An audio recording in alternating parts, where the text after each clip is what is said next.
बारंबार ओडिशा रे तबलिग जमात कार्यक्रम करने चेष्टा करुँच तेज एम टार्गेट रे वर्तमान जटणी अंचल जोठी कि कलेक्टर कहते कौन तबलिग जमात कार्यक्रम करने परमिशन नि जाए तापर भी एक विशाल काय आयोजन करा जाउची टेंट बंधा जाउची एवं योजना करा जाउची केवल भारत रु नुह विभिन्न देशरू मुसलमान स्कॉलर मानकू बा इस्लाम रे भी सुन्नी इस्लाम रे विश्वास करुथिबा मुसलमान मानकू डाकी एठारे कार्यक्रम करिवे। हिंदी भाई मानक आक्रमण कले जो आक्रमण रे आमर तिरिमल ग्रामर कालंदी सेनापति जे युवक जो माने सेठी सी थे मृत्यु घटीला 70% से टाइम रे थे किंतु एबे 100% मुस्लिम हो गले बाहर बांग्लादेशी रोहिंग्या भी आसी सेठी रहिले कहीं आम लड़िकी आम पूर्वज मैंने आमको रक्षा कर आम जो आगामी पीढ़ी के रक्षा करूँ से आम भितर आम पूर्वज बल देती पिपिली डेलांग जटणी मझी स्थान कहले चले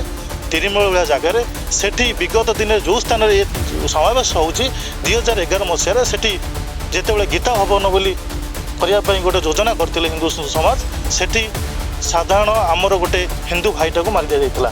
नमस्कार आपण मानक स्वागत करुचु धर्मरक्षक दर्शक बंधु जो मुसलमान संप्रदायर एक संगठन को मुसलमान संप्रदाय अधिक थिबा देश जेमिति कि सऊदी अरब एवं ईरान भली देश रे ब्यान कर दिया गला सेमाने वर्तमान आसीचंती जगन्नाथ भूमि ओडिशार खोर्धा जिलार जटणी रे सेमानक कार्यक्रम करिवे। हाँ दर्शक बंधु जोठी कि लक्षाधिक एई जो सुन्नी संप्रदायर लोक माने एकजुट हेबे एवं एठारे कार्यक्रम करिवे सेमाने एक बड़ योजना करिसंती ताहाको स्थानीय स्तर रे भी विरोध करा जाउची से विषय आमे अनेक चर्चा करिवा स्थानीय लोक मानक सहित तबे आपण मानको कहि रखु एई जो तबलिग जमात जहा कि ईरान एवं सऊदी अरब परि एक मुसलमान देश रे भी याको बैन करा जायची तार अर्थ आपण माने बुझी पारुथिबे एमाने गोटे देश पई केते खतरनाक। हाँ आज्ञा जेतेबेले भारत रे इंग्रेज शासन चलीथिला सेही समय रे प्राय 1926 किंबा 27 मसीह रे एही संगठन दिल्ली रे आरंभ होइतिला जाहाकू तबलिग जमात कहा जाए। से माने 1947 मसीहा जेतले भारत पाकिस्तान विभाजन हैला डर रे भय रे एही संगठन मुख्य कार्यालय को पाकिस्तान लोहाटा को नहीं जाइथिले तापर से माने एते सक्रिय अछंती एवं सेमानकर फोकस पूरा संपूर्ण भारत ऊपर अछि। से माने प्रति वर्ष भारत रे ही बहुत बड़ बड़ कार्यक्रम करंती तबलिग जमात करंती जोथिरे लक्षाधिक मुसलमान मानकु से माने एकाठी करंती। एमानकु केवल मुसलमान कहिबा भी भूल हबो कारण एमाने होचंती केवल मुसलमान संप्रदाय रे थिबा सुन्नी संप्रदाय लोक माने एमाने सिया मान को घृणा करती एवं यही तबलिग जमात भीतर को सिया मान को एमाने प्रवेश भी निषेध रखते। तेबे यही जो तबलिग जमात जो संगठन यह केवल सुन्नी संप्रदाय मुसलमान द्वारा ही परिचालित हुए से माने ही यही संगठन मुखिया हुंती प्रति वर्ष भारत रे अनेक कार्यक्रम करती एमाने बड़ बड़ कार्यक्रम करती जोठी कि देश विदेश रु लक्षाधिक लक्ष लक्ष सुन्नी संप्रदाय मुसलमान माने एकजुट होती एमानकर उपद्रव बेले बेले एमिति हो जाए जमिति आपण माने देखिथिबे 2020 मसीह रे दिल्ली ठारे होइतिबा तबलिग जमात रो जो ऑर्गेनाइज करथिले माने जो कार्यक्रम करथिले सेठारु अनेक प्रवासी ओडिया मुसलमान माने जाई कोविड संक्रमित होई ओडिसा को आसीथिले तापरे ओडिसा रो कोविड रो संख्या बढ़िथिला आज्ञा। तेनु आपण माने चिंता करंतु वर्तमान एमाने ओडिसा को टार्गेट करिसंती बारंबार ओडिसा रे तबलिग जमात रो कार्यक्रम करिया पय चेष्टा करूचंती तबे एमान को टार्गेट रे वर्तमान जटणी अंचल जोठी कि कलेक्टर कहउचंती तांकोटू कोनोसी तबलिग जमात रो कार्यक्रम करिया पय परमिशन निया जायनी तापरे भी एक विशाल काय आयोजन करा जाउची टेंट बंधा जाउची एवं योजना करा जाउची केवल भारत रु नुह विभिन्न देशरू मुसलमान स्कॉलर मानकू बा इस्लाम रे भी सुन्नी इस्लाम रे विश्वास करुथिबा मुसलमान मानकू डाकी एठारे कार्यक्रम करिवे। तबे आसंतु दर्शक बंधु आमे एई स्थानीय लोक मानक सहित ए विषय रे अधिक चर्चा करिवा सेमानक तु तथ्य नबा एवं सेमाने कोन पई वर्तमान सक्रिय होई पडिचंती एई तबलिग जमात को बा तबलिग जमात रो कार्यक्रम को एठारे बैन करिया पई एवं विभिन्न थाना रे जाई एफआईआर दउचंती जटणी बासिंदा माने अनेक हिंदू संगठन माने वर्तमान सक्रिय होई एमानक विरोध रे एतला दउचंती एवं एमानक कार्यक्रम को बैन करिया पई एमाने जोरदार लागि पडिचंती तार कारण कोन आसंतु से विषय रे चर्चा करिवा। राम जय गौ माता मु प्रतीश कुमार निसंग जटणी बासिंदा एवं आम जो कहले तबलिग जमात ଏକ ଜାଣ ଆମର ଭାରତ ବର୍ଷର ହଉ କି ଦୁନିଆରେ ବିଶ୍ୱରେ ସେଇଟା ହଉଛି ଆତଙ୍କବାଦୀର ଗୋଟେ ସଂଗଠନ, ଯୋଉଟା କି ସେମାନେ ଏଇ ଯୋଉ ଆମର ଜଟଣୀର ବେଣାପଞ୍ଜିରି ତିରିମଲରେ ଏକ ସମାବେଶ କରିବାକୁ ଯାଉଛନ୍ତି, ଯେ କି ଜାନୁଆରୀ 31 ଫେବୃଆରୀ 1-2, ଯୋଉ କି 3 ଲକ୍ଷରୁ 4 ଲକ୍ଷ ଲୋକ ଆମର ସେଠି ଆସିକି ସମାଗମ ସେଠି ହେବେ।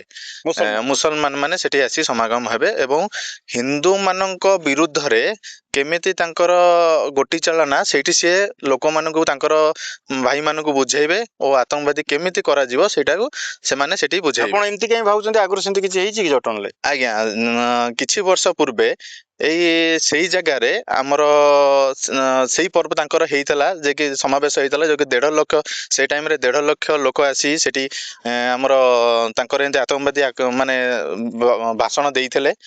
କି ତାପରେ ସେ ସଭାର କିଛି ଦିନ ପରେ ଆମର ସେଠି ହିନ୍ଦୁ ଭାଇମାନେ ଗୋଟେ ଗୀତା ଭବନର ପ୍ରତିଷ୍ଠା କରିବାକୁ ଯାଉଥିଲେ, ଯୋଉଟା କି ସେମାନେ ଆସିକି ତାକୁ ଭାଙ୍ଗିଲେ ଏବଂ ଆମ ହିନ୍ଦୁ ଭାଇମାନଙ୍କୁ ଆକ୍ରମଣ କଲେ। ଯୋଉ ଆକ୍ରମଣରେ ଆମର ତିରିମଲ ଗ୍ରାମର କାଳେନ୍ଦୀ ସେନାପତି ଯେ ଯୁବକ, ଯୋଉମାନେ ସେଇଥିପାଇଁ ସେଠି ସିଏ ଥିଲେ, ତାଙ୍କର ମୃତ୍ୟୁ ଘଟିଥିଲା। ମୃତ୍ୟୁ ଘଟିଲା ପରେ ସେ ଜାଗାରେ ବିବାଦୀୟ ସୃଷ୍ଟି ଆରମ୍ଭ ହୋଇଥିଲା। ଆଜି ପର୍ଯ୍ୟନ୍ତ ବି ଏଇ କିଛି ମାସ ପୂର୍ବେ ସେଠି ଆମର ଲଭ୍ ଜିହାଦରେ ଗୋଟେ ଝିଅ ସୁଇସାଇଡ୍ କରିଥିଲା, ଯୋଉମାନେ ତାକୁ ନେଇକି ଝିଅକୁ ରଖିଲେ, କିଛି ଦିନ ପରେ ଛାଡ଼ିଦେଲେ। ସିଏ ଲୋକଲଜ୍ଜାର ହେଇ ଯାହାକୁ ବିଷ ପିଇକି ମରି ଯାଇଥିଲେ। ସେଇ ଗ୍ରାମର ତିରିମଲ ଗ୍ରାମର ସେ ଝିଅଟି ଆମ ଭଉଣୀ ହବ। କିନ୍ତୁ ତାପରେ ସେ ଜାଗାରେ ବହୁତ ମାନେ ଆମର ଓଡ଼ିଶାର ମିନି ପାକିସ୍ତାନ କହିଲେ ହଉଛି ବେଣାପଞ୍ଜୁରୀକୁ ବୁଝାଏ। ସେଠି ଆମ ହିନ୍ଦୁମାନେ 25% ଥିଲେ, 75% ମୁସଲିମ ଥିଲେ। କିନ୍ତୁ ଏବେ ସୁଦ୍ଧା ସେଠି ହିନ୍ଦୁମାନେ ଆଉ ନାହାନ୍ତି, ସବୁ ଆସି ବାହାରେ ଘର କଲେଣି ତାଙ୍କ ଭୟରେ। ଆଉ ସେଠି ଗୋ ମାତାଙ୍କୁ ହତ୍ୟା କରାଯାଉଛି। ସେଟା ଏବେ ବି ସେ ଯୋଉ ପ୍ରୋଗ୍ରାମ ପାଇଁ ମିନିମମ୍ 100 କେଜିର ଗୋଟେ ଆମର ଗୋମାତାଙ୍କୁ ମାନେ ହତ୍ୟା କରି ଡିଫ୍ରିଜରରେ ରଖିଛନ୍ତି ବୋଲି ଆମକୁ ଖବର ବି ମିଳିଛି। ତ ସେଥିପାଇଁ ଆମେ ସରକାର ଏବଂ ଜିଲ୍ଲାପାଳଙ୍କୁ ଅନୁରୋଧ କରୁଛୁ, ସେ ଜାଗାରେ ଆମର ଏ ଭଳିଆ ଆତଙ୍କବାଦୀ ମାନେ ସମାବେଶଟା କରିବାକୁ ମାନେ କେମିତି ବାତିଲ କରାଯାଉ, ସ୍ଥଗିତ କରାଯାଉ, ଯୋଉଥିପାଇଁ ଆଗକୁ କିଛି ଭବିଷ୍ୟତରେ ଆମର ସେଠି କିଛି ମାନେ ଦଙ୍ଗା ଟାଇପର କିଛି ସୃଷ୍ଟି ନ ହଉ। କି 70% ସେ ଟାଇମରେ ଥିଲେ, କିନ୍ତୁ ଏବେ 100% ମୁସଲିମ ହେଇଗଲେଣି। ବାହାରୁ ବାଂଲାଦେଶୀ ରୋହିଙ୍ଗ୍ୟା ବି ଆସି ସେଠି ରହିଲେଣି। ବହୁତ ଜାଗାରେ ସେ ମାନେ ଗଭର୍ଣ୍ଣମେଣ୍ଟ ଜାଗାରେ ସେଠି ଘର କରି ବାହାରୁ ଆସି ଲୋକ ରହିକି ଏଠି କ୍ରିମିନାଲର ସବୁ ସାଜାସଜି କଲେଣି। ଆପଣମାନେ ଓଡ଼ିଶାରେ ଯୋଉଠି ବି ପଚାରିଦେବେ, ଆପଣଙ୍କ କ୍ରିମିନାଲ କୋଉଠି ବାହାରୁଛନ୍ତି? ବେଣାପଞ୍ଜୁରୀଠୁ ବାହାରୁଛନ୍ତି। ସେ ସାଇଡରେ ଦେଖନ୍ତୁ, ତିରିମଲ ହଉ, ବିଶିଆପଡ଼ା ହଉ, ତରାବଇ ହଉ, ଏମାନେ ସେମାନଙ୍କୁ ପୁରା ଭୟରେ ରହିଛନ୍ତି। କାରଣ ସେମାନେ ତାଙ୍କୁ ଭାବୁଛନ୍ତି ଯେ ଆମେ ଆଙ୍କୁ କିଛି କହିଲେ ଆମକୁ ଇଏ ଘରୁ ଆକ୍ରମଣ କରୁଛନ୍ତି। ଏମିତି କି ଘରୁ ଆମର ଗୋମାତାଙ୍କୁ ଘରୁ ନେଇ ଆସି କାଟିକି ବି ତାଙ୍କୁ ବିକ୍ରି କରିଦଉଛନ୍ତି। ସୁରକ୍ଷା ନାହାନ୍ତି। ଆମେ ସରକାରଙ୍କୁ ନିବେଦନ କରୁଛୁ, ସେ ଜାଗାରେ ଏ ଯୋଉ ଏଡ ବଡ ସମାବେଶ ଦେଖନ୍ତୁ, ଏଡ ବଡ ସମାବେଶ ସେଠି ଖୁଣ୍ଟି ମାରି ମାନେ ଖୁଣ୍ଟି କରି ସେଠି ଟେଣ୍ଟ ଫେଣ୍ଟ ବାନ୍ଧି ସାରିଲେଣି। କିନ୍ତୁ ଏତମଞ୍ଜେ ଆମେ ଜିଲ୍ଲାପାଳଙ୍କୁ ପଚାରିଲେ, ଜିଲ୍ଲାପାଳ କହିଲେ ଆମେ ଏତମଞ୍ଜେ ଆମେ ପରମିଶନ ଦେଇନୁ। ତ କାହା ଶକ୍ତିରେ ସିଏ ସେଠି ଏତେ ବଡ ଆୟୋଜନ କରିଛନ୍ତି ବିନା ଅନୁମତିରେ ସରକାରଙ୍କର? ସେ ତା ଉପରେ ତଦନ୍ତଟା କରନ୍ତୁ ସରକାର। ଆମେ ଚାହୁଁଛୁ, ଆଜି ଆମେ ଜିଲ୍ଲାପାଳଙ୍କୁ ଭେଟିବୁ, ତା ଉପରେ ଏକ ପତ୍ର ଲେଖିକି ଦେବୁ। ଜିଲ୍ଲାପାଳଙ୍କ ଆମ ସରକାରଙ୍କୁ ନିବେଦନ କରିବୁ ସେ ଜାଗାରେ ଏଇଭଳିଆ ସମାବେଶ ନ କରିବା ପାଇଁ। ପ୍ରକାଶ କୁମାର ପ୍ରଧାନ, ବଜରଙ୍ଗ ଦଳ ଜିଲ୍ଲା ସୁରକ୍ଷା ପ୍ରମୁଖ, ପୁରୀ ଜିଲ୍ଲା। ତେବେ କଣ କହିବେ ଯୋଉ ତବଲିଗ ଜମାତ ଏ ବିଷୟ ବର୍ତ୍ତମାନ ପୁରା ଚାରିଆଡେ ଗୋଟେ ଭୟର ବାତାବରଣ ସୃଷ୍ଟି କଲାଣି, ସେ ବିଷୟରେ କଣ କହିବେ? ଦେଖନ୍ତୁ, ଆପଣ ତ ସାରା ବିଶ୍ୱରେ ଦେଖୁଥିବେ, 1927 ମସିହାରେ ତବଲିଗ ଜମାତ ଯେତେବେଳେ ତିଆରି ହେଲା, ଆପଣ ପ୍ରାୟତଃ 1947 ମସିହା ପର୍ଯ୍ୟନ୍ତ ଦେଖିବେ ପ୍ରାୟ ଜାଗାରେ ବ୍ୟାନ୍ ସିଏ ହେଇଛି। ବର୍ତ୍ତମାନ ପାଇଁ ବିଶ୍ୱରେ ଇରାନ ଆଉ ସାଉଦି ଆରବ ଭଳିଆ ମାନେ ଯୋଉଠି ମୋଗଲଙ୍କର ଆଧ୍ୟାତ୍ମିକ ସ୍ଥଳ କହିଲେ ଚଳେ, ସେଠି ବ୍ୟାନ୍ ହେଇଯାଇଛି। ତାହେଲେ ଭାରତ ବର୍ଷରେ ତବଲିଗ ଜମାତକୁ କେମିତି ପ୍ରୋତ୍ସାହନ ଦିଆଯାଉଛି, ଆଉ ତାକୁ ମାନେ ଆତଙ୍କବାଦୀ କାର୍ଯ୍ୟକଳାପକୁ ନେଇକି ତାକୁ କାହିଁ ମାନେ ଏତେ ପ୍ରୋତ୍ସାହନ ଦିଆଯାଉଛି? ଯେହେତୁ ତବଲିଗ ଜମାତ ଗୋଟେ ଆତଙ୍କବାଦୀ କାର୍ଯ୍ୟକଳାପ, କେମିତି କାଫିର ମାନଙ୍କୁ ତାଙ୍କର ଯୋଉ କାର୍ଯ୍ୟକ୍ରମରେ କାଫିର ମାନେ, ଆମେ ତାଙ୍କ କହିବା ଅନୁସାରେ ଆମେ କାଫିର ମାନଙ୍କୁ କେମିତି ସଫା କରାଯିବ, ସାରା ଭାରତ ବର୍ଷରୁ ପୁଣି ଭାରତ ମୋଗଲଙ୍କ ଯେମିତି 800 ବର୍ଷ କି 900 ବର୍ଷ ମୋଗଲ ଶାସନରେ ଥିଲେ ସେହିପରି କାର୍ଯ୍ୟକଳାପ ତାଙ୍କର ବର୍ତ୍ତମାନ ପାଇଁ ରହିଛି। ଏ ଯେତେବେଳେ ଆମେ ଶୁଣିଲୁ ଯେ ବେଣା ପଞ୍ଜୁରୀ ଜଟଣୀ ଅଞ୍ଚଳରେ 2 ରୁ 3 ଲକ୍ଷ ସୁନ୍ନି ସମ୍ପ୍ରଦାୟର ତବଲିଗ ଜମାତର ଗୋଟେ ବଡ଼ ପ୍ରୋଗ୍ରାମ ହେଉଛି। ଆମେ ଶୁଣିକି ଆଶ୍ଚର୍ଯ୍ୟ ହେଲୁ। ଭାରତବାସୀ ଯେଉଁ ସଂଗଠନ ହିନ୍ଦୁ ସଂଗଠନକୁ ମୋର ଏତିକି ଅନୁରୋଧ, ଆପଣମାନେ ଏକାଠି ହୁଅନ୍ତୁ। ଇଏ କ'ଣ ଭାରତ ବର୍ଷରେ ଗୋଟେ ଶାନ୍ତିର ଦେଶ, ଭାରତ ଗୋଟେ ରତ୍ନଭୂମିର ଦେଶ, ଏ ଆଧ୍ୟାତ୍ମିକ ଦେଶ, ଏ ପୌରାଣିକ ଦେଶ। ୟା ଭିତରେ ଆମକୁ ପୁଣି ତା ଭିତରେ ଆମକୁ ହଜି ଯାଉନେ ତ ଆମ ତା ଭିତରେ ପୁଣି ଅଲଗା କ'ଣ ସମ୍ପ୍ରଦାୟ ମାନଙ୍କ ଆକ୍ରମଣରେ ଆମେ ହଜି ଯାଉନେ ତ। ସେଥିପାଇଁ ମୋର ସମସ୍ତଙ୍କୁ ଅନୁରୋଧ, ଆପଣମାନେ ଏ ତବଲିଗ ଜମାତ ଉପରେ ଆପଣ ବିରୋଧ କରନ୍ତୁ, ତାପରେ ଦୃଢ଼ କାର୍ଯ୍ୟାନୁଷ୍ଠାନ ନେଉ। ପ୍ରଦୀପ୍ତ କୁମାର ବେହେରା, ସଂଗଠିତ ହିନ୍ଦୁ ପରିବାରର ଫାଉଣ୍ଡର। ଦେଖନ୍ତୁ, ଆମେ ତ ପ୍ରଥମେ ହିନ୍ଦୁ।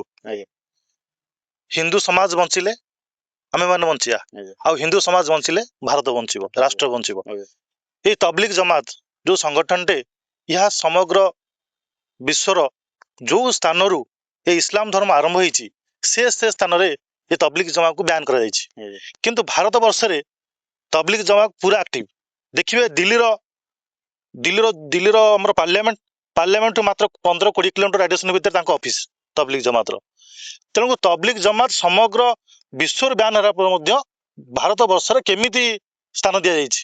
ଆଉ ତବଲିଗ ଜମାତ ଏଇ ଯେଉଁ ଆମ ଜଟଣୀ ପାଖରେ ଯେଉଁ ସମାବେଶ କରୁଛି, ଏହା ଶୁଣିବାକୁ ମିଳୁଛି ଏହା ବିନା ଅନୁମତିରେ ସେଠି ଟେଣ୍ଟ ବନ୍ଧା ଯାଇଛି ଏବଂ ସେଠି 3 ଲକ୍ଷରୁ 4 ଲକ୍ଷ ଲୋକ ଏକାଠି ହେବେ। ଏବଂ ସେ ଏକାଠି କ'ଣ କରିବେ? ଦେଖନ୍ତୁ, ଆମେ ଓଡ଼ିଆରେ କଥା ହଉଛେ, ଆମେ ବୁଝିପାରୁଛେ ଆମେ କ'ଣ କହୁଛେ। ମାନେ ଆମେ ଭାଷଣ ମାରୁଛେ କିମ୍ବା ଆମେ ହନୁମାନ ଚାଳିଶାଟା କରୁଛେ କିମ୍ବା ଆମର କିଏ ସତ୍ସଙ୍ଗଟା ହଉଛି, ଲୋକମାନେ ବୁଝିପାରନ୍ତି କ'ଣ କହୁଛନ୍ତି। ସେମାନେ କ'ଣ କହୁଛନ୍ତି ଆମେ ବୁଝିପାରୁନି। ଏଇଟା ହଉଛି ବଡ଼ ସମସ୍ୟା।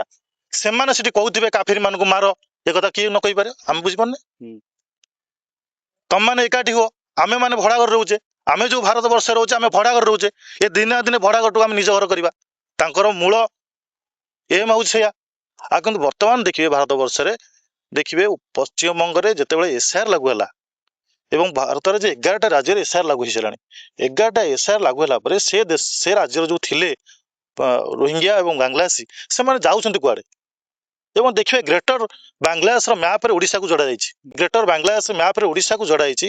ତା ମାନେ ବାଂଲାଦେଶର ଯେଉଁମାନେ କଟ୍ଟର ବିଚାରଧାରାରେ ଜଡ଼ିତ ୟୁସୁଫ ଖାଁ କେଉଁଠି ନା କେଉଁଠି ଓଡ଼ିଶାକୁ ସେ ଟାର୍ଗେଟ କରିଛନ୍ତି ଏବଂ ଓଡ଼ିଶାରେ ଏଭଳି ଏକ ସମାବେଶ ହେବା ନିଶ୍ଚିତ ଭାବେ ଚିନ୍ତାଜନକ। ଏବଂ ସେଇ ତବଲିଗ ଜମାତ ସେଥିରେ ଯେଉଁ ରୋହିଙ୍ଗ୍ୟା ଆଉ ବାଂଲାଦେଶୀ ଆସିକି ଯୋଡ଼ି ହେବେନି ବୋଲି କିଏ ନ କହିବ।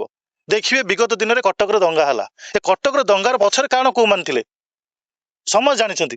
ସେଠି ଲୋକାଲ ମୁସଲମାନଙ୍କ ସହିତ ବାହାର ମୁସଲମାନଙ୍କର ଅଧିକ ହସ୍ତକ୍ଷେପ ଥିଲା, ତେଣୁ ସେମାନଙ୍କ ପାଇଁ ହିଁ ଦଙ୍ଗା ହେଇଥିଲା। ତେଣୁ ଏଠି କେମିତି ଆମେ ଏଡ଼େଇ ଦେଇ ପାରିବା? ଜଟଣୀ ଏବଂ ଖୋର୍ଦ୍ଧା, ସେଥିରେ ପିପିଲି ମଧ୍ୟ ନିଶ୍ଚିନ୍ତ ଭାବେ ଯୋଡ଼ି ହେଇକି ଅଛି। ସେଭଳିଆ ସ୍ଥାନରେ ସମ୍ବେଦନଶୀଳ ସ୍ଥାନରେ ଯେଉଁଠିକି ପିପିଲି, ଡେଲାଙ୍ଗ, ଜଟଣୀର ମଝି ସ୍ଥାନ କହିଲେ ଚଳେ, ତିରିମଳ ଭଳିଆ ଜାଗାରେ, ସେଠି ବିଗତ ଦିନରେ ଯେଉଁ ସ୍ଥାନରେ ଏ ସମାବେଶ ହେଉଛି 2011 ମସିହାରେ ସେଠି ଯେତେବେଳେ ଗୀତା ଭବନ ବୋଲି କରିବା ପାଇଁ ଗୋଟେ ଯୋଜନା କରିଥିଲେ ହିନ୍ଦୁ ସମାଜ, ସେଠି ସାଧାରଣ ଆମର ଗୋଟେ ହିନ୍ଦୁ ଭାଇଟାକୁ ମାରି ଦିଆଯାଇଥିଲା ଏବଂ ସେ ସମୟରେ ମଧ୍ୟ ଆଜି ଯାକେ ସେ କେସ୍ର କୌଣସି ବିଚାର ହେଇନାହିଁ। ଆଉ ଯେତେବେଳେ ବିଚାର ହେଇନାହିଁ ଗୋଟେ କେସ୍ର, ସେଇ ସ୍ଥାନରେ କେମିତି ଆମେ ଗୋଟେ 2 ଲକ୍ଷ 4 ଲକ୍ଷ ଲୋକର ସମାବେଶ କରିବା ପାଇଁ ଏଠି କେମିତି ସେ ମୁସଲମାନ ସମ୍ପ୍ରଦାୟ ଯୋଜନା କରୁଛନ୍ତି, ଏଥିରେ ସରକାର ଏଥିରେ କେମିତି ସହଯୋଗ କରିବେ ବୋଲି ଯୋଜନା କରୁଛନ୍ତି। କିନ୍ତୁ ଆମର ପ୍ରଥମେ ତ ଯେଉଁମାନେ ଏଥିରେ ସେ ସାଧାରଣ ଲୋକ, ସେ ତିରିମଲ ଅଞ୍ଚଳ ହୁଅନ୍ତୁ କି ଜଟଣୀ ଅଞ୍ଚଳ ହଉ, ସେମାନେ ନିଶ୍ଚିତ ସଚେତନ ହେବା ଆବଶ୍ୟକ ଏବଂ ନିଶ୍ଚିତ ଭାବେ କଲେକ୍ଟରକୁ ଜଣାଇବା ଆବଶ୍ୟକ ଏବଂ ଏ କାର୍ଯ୍ୟକ୍ରମ ତୁରନ୍ତ ବନ୍ଦ ହେବା ଆବଶ୍ୟକ। ନହେଲେ ଭବିଷ୍ୟତରେ ଯେଉଁ ତିରିମଲ ଗାଁରେ 100%ରୁ 70% ଲୋକ, ଆମ ସାନ ଭାଇ କହିଲା ଭଳିଆ 70% ମୁସଲମାନ ଥିଲେ, 30% ହିନ୍ଦୁ ଥିଲେ, ଆଜି ସେଠି 100% ମୁସଲମାନ ଅଛନ୍ତି। ସେ ଜାଗାରେ ହିନ୍ଦୁ ରହିବାକୁ ଭୟ କରୁଛନ୍ତି। ଆଉ ସେଭଳି ସ୍ଥାନରେ ଯଦି ଆମ ସମାବେଶ ହେବ, ନିଶ୍ଚିତ ଭାବେ ଆଖପାଖ ଲୋକମାନେ ଭୟଭୀତ ଅଛନ୍ତି ଏବଂ ତାଙ୍କ ଉପରେ ମଧ୍ୟ କୌଣସି କ୍ଷତି ହେଇପାରେ। ତେବେ ତବଲିଗ ଜମାତ ସୁନ୍ନି ଦେଓବନ୍ଦୀ ଇସଲାମିକ ସଂଗଠନ ଓଡ଼ିଶାରେ ବର୍ତ୍ତମାନ ଗୋଟିଏ ଭୟର ବାତାବରଣ ସୃଷ୍ଟି କରିସାରିଛି। ହଁ ଆଜ୍ଞା ଦର୍ଶକ ବନ୍ଧୁ, ଆପଣମାନେ ବିଭିନ୍ନ ଆମର ଏଇ ସ୍ଥାନୀୟ ଲୋକମାନଙ୍କର କଥା ଶୁଣିଲେ, ସେମାନେ ବିଭିନ୍ନ ଘଟଣା ଅଘଟଣା ବିଷୟରେ ବି ଆପଣମାନଙ୍କ ସାମ୍ନାରେ ହିଁ କହିଲେ। ଓଡ଼ିଶାରେ ସମସ୍ତଙ୍କ ମନ ଭିତରେ ଗୋଟିଏ ଆଶଙ୍କା ସୃଷ୍ଟି ହେଉଛି, ପୂର୍ବ ଭଳି ଏହି କାର୍ଯ୍ୟକ୍ରମ ସରିବା ପରେ ଦଙ୍ଗାର ପରିସ୍ଥିତି ହେବ ନାହିଁ ତ? ଯଦି ଦଙ୍ଗା ହୁଏ ତାହେଲେ ଦାୟୀ କିଏ ହେବ? तेबे ई तबलीग जमातर कार्यक्रम एठारे करिवा उचित ना सरकार बैन कर देवा उचित। जमिति कि आपण जानिथिबे तबलीग जमातर मुख्य कार्यालय जदि पाकिस्तान रे अछि 1947 मसीहा परठू सेठारे हिंदू मानकर संख्या केते कमी सारिछि। 47 मसीहा रे जेउ पाकिस्तान रे 20 रु 27% हिंदू थिले वर्तमान ताहा 0.01% रे पहुंची सारिछि। तेबे भारत वर्ष रे एई तबलीग जमात सक्रिय होवा द्वारा बारंबार तेबे भारत वर्षर हिंदू मानकर परिस्थिति कौन हबो? सरकार या उपरे कड़ाकड़ी कार्यानुष्ठान नवा उचित। स्थानीय लोक मानकर सुरक्षा ओडिशार सम्मान एवं ओडिशा को सुरक्षित रखिवा पई एई तबलीग जमातर कार्यक्रम को संपूर्ण भावे ओडिशार बैन करिवा मध्ये उचित। धन्यवाद दर्शक बंधु, आपण मानक भल पाइबा एवं सपोर्ट द्वारा आम धर्मरक्षक कौनसी राजनैतिक कौनसी व्यवसायिक चर्चा करूनथिले मध्य केवल धर्म विषय रे चर्चा करी आम आगे आगे चलीचु। ସେଥିପାଇଁ ଆପଣମାନଙ୍କୁ बहुत बहुत धन्यवाद। जय जगन्नाथ। हजारों सालों से जला है दीप ज्ञान का, त्याग और तपस्या है ये तो धर्म महान का। अब समय है बोलने का, अब समय है जागने का, हर अन्याय को रोको, ये वक्त है लड़ने का। हम है धर्म रक्षक, रक्षक सत्य के, नहीं झुकेंगे हम डर से अन्याय के। ना धर्म का अपमान होगा, ना आस्था की हार, हर हृदय से निकलेगी धर्म की ललकार।